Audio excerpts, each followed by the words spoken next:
నాకు 2 నిమిషాల నుంచి గుడి కొట్టుకుంటాను. ఎందుకంటే చిరంజీవి గారిని పక్కన పెట్టుకుని మైక్ లో మాట్లాడాలంటే ఒక గ్రెనేడ్ ఓపెన్ చేసిన గ్రెనేడ్ అల్లుకుని డ్యాన్స్ చేసినట్టు.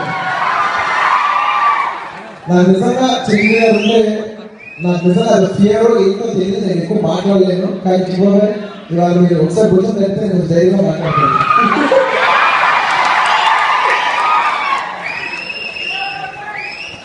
ఈ ఫంక్షన్కి పెద్ద మనసుతో, ఇదే ఫంక్షన్ కాదు, ప్రతి ఫంక్షన్కి పెద్ద మనసుతో చేసిన చిరంజీవి గారికి, ఎంతో మంది అతిథులకి, ఫ్రెండ్స్కి, ఈ సినిమాలో పనిచేసిన వాళ్ళకి, మా వెల్ విషర్స్కి, అండ్ మా ప్రతి ఫంక్షన్కి ప్రాణం పోసే,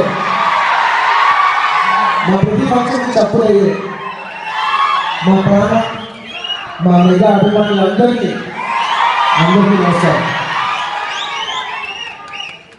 ఆల్రెడీ లేట్ అయింది, కరెక్ట్గా మాట్లాడేస్తాను, కంగారులో మాట్లాడుతున్నాను మాత్రం అనుకోవద్దు. ఈ సినిమాలో ఫస్ట్ మనస్ఫూర్తిగా మాట్లాడుతుంది శ్రీహరి గారి గురించి.